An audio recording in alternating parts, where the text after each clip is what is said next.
Hello everyone, this is Crota giving you a shoutcast and Game 2 in a series between TLO versus Trickster. Game 2 taking place here on Tall Dream Altar, and we'll see what's going to go down between these two players. Game 1, a really interesting game and matchup on Shattered Temple. A really strong opening by Trickster, but TLO able to fend it off, pretty much knowing what was going down, what was happening, able to defend it, and then ultimately able to come back in and take the victory after macroing up a large enough army. Both players running off of one basis for quite some time. Now in Game 2, here on Tall Dream Altar, I'm expecting more of a macro style of play, but Trickster, strangely enough, has not decided to build a pylon off here. So it doesn't look like it is going to be a fast Nexus by any means, even though this would work out well as it is going to be a full cross spawn here on Tall Dream Altar. Now, TLO has a number of options for himself. We'll see what these players are going to try to use in terms of strategy. Colossi and High Templars most likely one of the two options will come in. I believe that was the reason why Trickster was not able to defend Game 1. Splash damage from those Colossi so powerful. Splash damage from those Psystorm so powerful as well. Even when supported by a lot of metavacs, those bio balls do tend to group up a lot, and when they group up a lot, one Psystorm can easily deal anywhere from 50 or 25 to 50 damage, even up to the full, I believe, 80 damage in just a matter of seconds if a TLO is not very aware of what is happening. You can see now a barracks coming into play. It looks like we will be getting that refinery up. A second supply depot should be added in just a moment, as well as we should be upgrading to an orbital command. Not quite sure why he double trained on SCV. Yes, it was a mistake there. Now adding a marine, as that marine is straight up rallied onto that probe. SCV now doing a bit of scouting as well. It looks like it will be some time before it comes across his opponent. And Trickster may decide to go for that Cybernetics Core. No, goes for an early Zealot first. So it is an earlier Zealot this time around to try to put some pressure down. And will it work is the key question. The rally location straight all the way into his opponent's space. But this one Cybernetics Core has not yet been started. Based upon the timing of the building, though, it looks like it's going to be two Zealots followed by a Stalker, and two Zealots may be able to deal a fair amount of damage. A Zealot now going to run straight through, able to bypass around that Zealot there. A second Zealot, the Zealot was canceled, so only one Zealot being trained. Cybernetics Core about halfway done, and now adding another Zealot, so I keep on taking it back. It looks like Trickster operating or opening up with a strategy that he's not that familiar with, and he's going to try to just execute this as well as he can. TLO, though, very known for his marine micro in the early stages of the game, and if the Zealot tries to walk up that ramp, it may not work out well for him, as TLO is just going to be able to split apart those marines and get some damage in. So one probe does get taken down, and now this one marine just trying to pull away, and the Zealot will get destroyed. Trickster taking already down to 12 hit points on this one Zealot there, and the marine may be able to pop out. Is it going to be able to pop out in time? Yes, it pops out as the SCVs are going to finish it off, and a hero SCV getting the kill after all of the marines do that hard work. That very early Zealot pressure not working out this time around. It really needs to be accompanied by an early Stalker as well. Without that Stalker, the Stalker moves faster than those Marines and actually can punish those units for trying to kite. SCV now attempting to run away, not doing a good job, and does get destroyed there.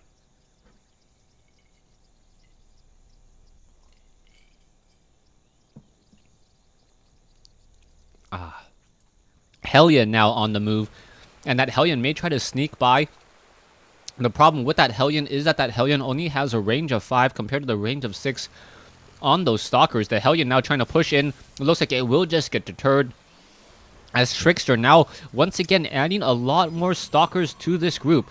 An Observer is being trained up. We are getting an additional gateway over here and over here, trying to set up all of those gateways a little bit further away from each other. So we'll see what Trickster tries to do. He can either attempt to macro up a larger army, or perhaps establish a defense with his standing army at his natural expansion location.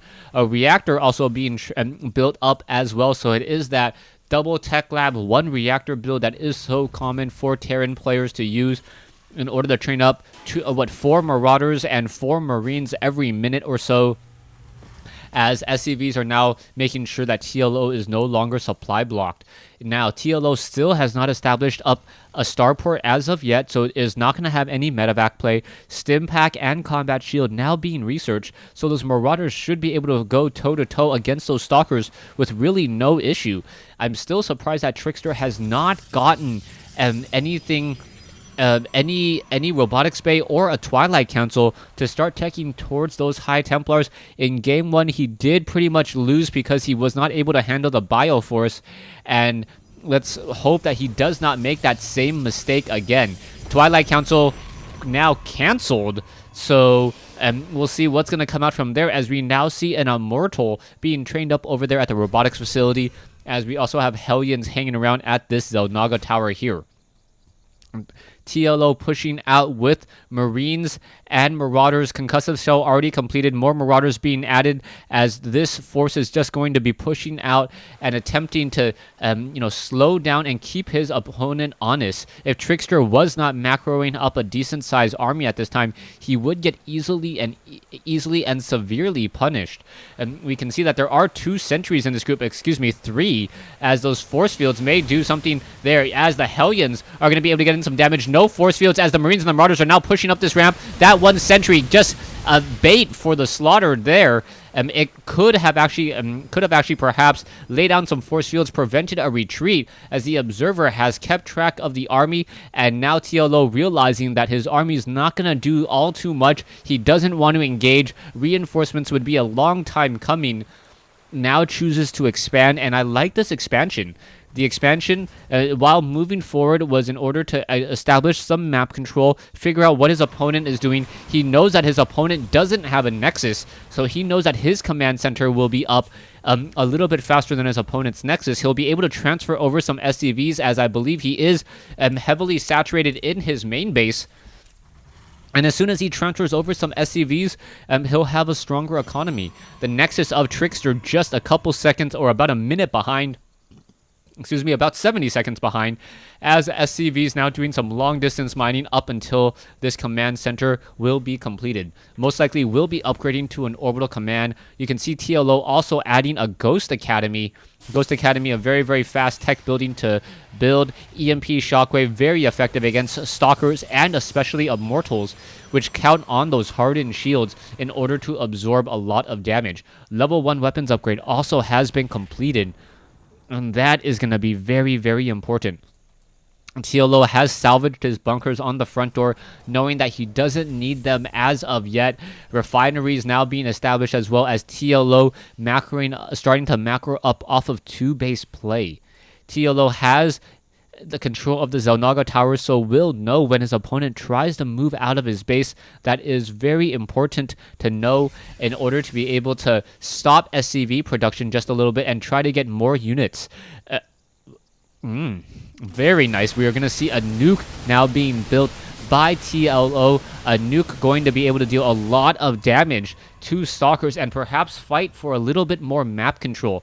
Whenever a nuclear launch is detected, whenever a nuke is about to be dropped, usually a lot of players have this tendency and fear and really want to back off really quickly. Nukes in StarCraft 2 do not deal nearly as much damage as in StarCraft 1, but it is still enough to deal a significant amount. You can see 2 ghosts now adding into this very front group. Those ghosts have to be very careful, though. They may get sniped down as Stalkers are now coming in. EMP Shockwave is ready to perhaps get some damage there. The Stalkers are going to try to come in and engage. Oh, a medevac and double EMP Shockwave. A lot of shields has been depleted, as the Marines and the Marauders are now simply trying to push in a large army up on the high ground. Immortals now coming in, and now in comes the nuke. So both sides are going to try to engage, but now you can see that the Zealots are going to back off there. Most likely the nuke will get canceled. Is it going to get canceled? No, not going to get canceled. They're going to actually drop.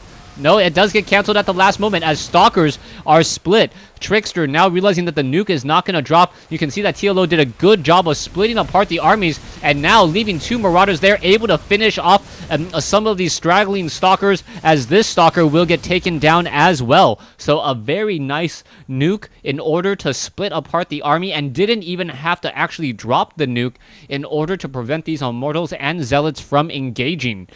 So a nice battle there as we are now going into an armory as well. I do not see a second nuke being trained as of yet. No, there is not one already in that silo, as the Ghost going to be leading this charge. And now EMP Shockwave should be coming in. One EMP Shockwave back over here, finishing off an Immortal. Down it goes, but a fresh Immortal also in here as well. Some nice hot pickups from the battlefield, now dropping them back down. But TLO very, very low on energy on these medevacs, may not be able to continue this pressure for very long, especially as Colossi, a Colossus is now going to be added to this group. And this one Colossus, once TLO does spot this, does decide to back off a little bit and perhaps get into a little bit more of a flanking position, hoping to focus down that Colossus if it does in fact try to engage.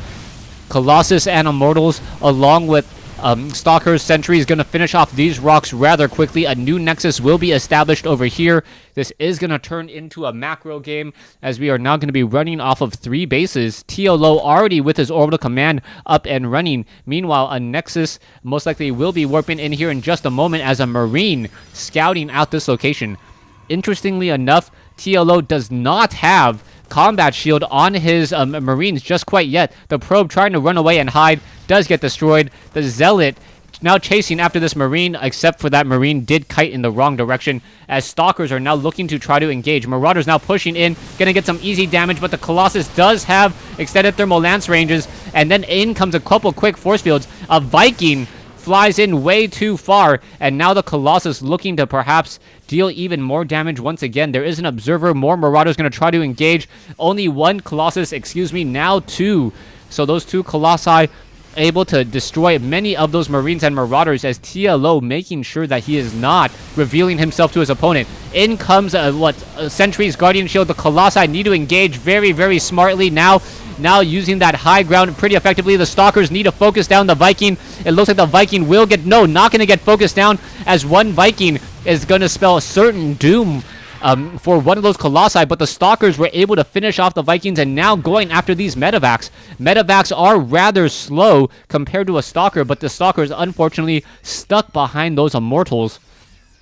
And we'll see what will be happening here. The Immortal perhaps should have tried to turn around, try to finish it off. It looks like this Immortal will get destroyed, and I believe if he just tried to engage, he would actually win out this battle. Not quite sure, as TLO overexposing himself here, and he's going to end up losing a lot in this engagement as well. Marauders and Marines getting destroyed. More reinforcements are coming in, but a fresh Colossus coming in as well, and this medevac most likely will be destroyed.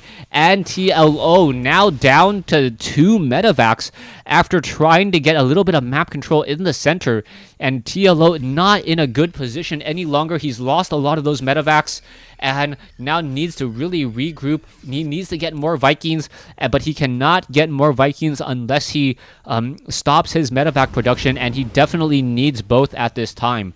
8 Marauders now perhaps moving out in for a drop. You can see a probe attempting to perhaps establish a nexus down over here. This one Marauder may catch the probe, though. Will it catch it in time? Yes, it will be able to catch it in time. The Marauder moving a little bit slower, as the probe able to barely squeak by. A Marine, however, able to get off the final 2 shots and take it down. A Zealot still without charge, as a Marine going to try to kite it, but now the charge has completed just in time, and there it goes. So a 1-1 Zealot able to take down that scouting Marine, as the Marauders of TLO looking to see what he can do. Now, the 3rd base of Trickster is finally up and running. It is important to know that TLO was able to establish his 3rd base before, and now running off of a lot of mules. That means a lot more Marine and Marauders are going to be trained up off of, I believe, 5 barracks. You're going to see a lot of barracks training up a lot of these units here, and now another barracks adding on or being built into the back as well. So TLO going to be running off of 6 in just a moment, as he most likely will be upgrading that to a planetary fortress once it establishes itself down in that location. Marines and Marauders once again on the move. It is going to be important to see whether or not the level 2 weapons upgrade is completed.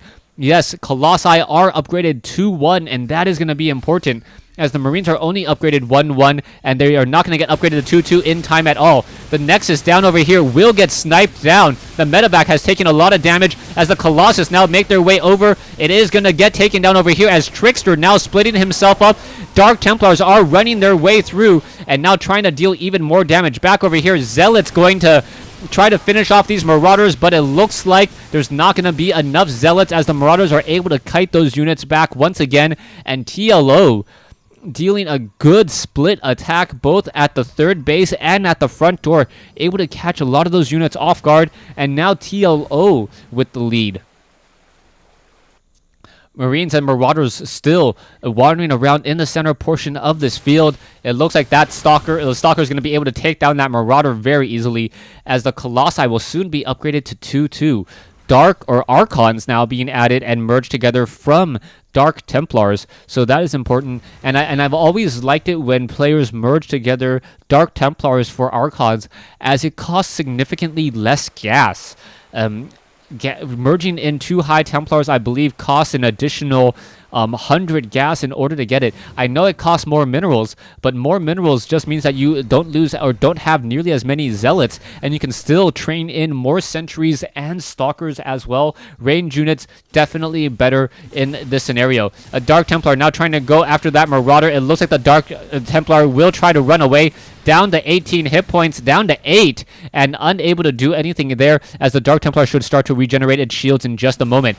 Zealot now coming in. Dark Templar going to get a free easy hit. Oh, the Marauder finishes off the Zealot, finishes off the Dark Templar, as the Archons are now going to try to engage here. The Archons are massive units, able to break through those force fields. EMP Shockwave hitting up a lot of those units, as I'm not quite sure why the Archon just doesn't simply walk through those force fields. The Colossi getting in a decent amount of damage. The Stalkers could be able to blink in and focus down even further once again, and now blinking up to the front once more. The Archon does move slightly faster than those Marauders and those Marines, as long as they are not stimmed, but those units are currently stimmed. Another Marauder rallied to the wrong location, and Marauder after Marauder just going to get destroyed, as TLO getting a little bit sloppy there, being forced to deal with Dark Templars at the natural third base location here. So once again, Trickster now finally able to establish some map control, and now has TLO on the ropes, as TLO is going to be forced to run off of 3 bases and not be able to establish a new... Oh, he does have this expansion over here, and it does have an orbital command already upgraded.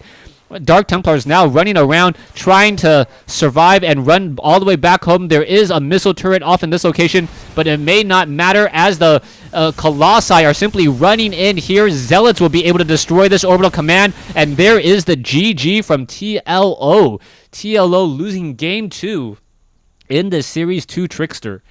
Thanks for watching. Thanks for listening. Hope you guys enjoyed Game 2. Stay tuned for Game 3.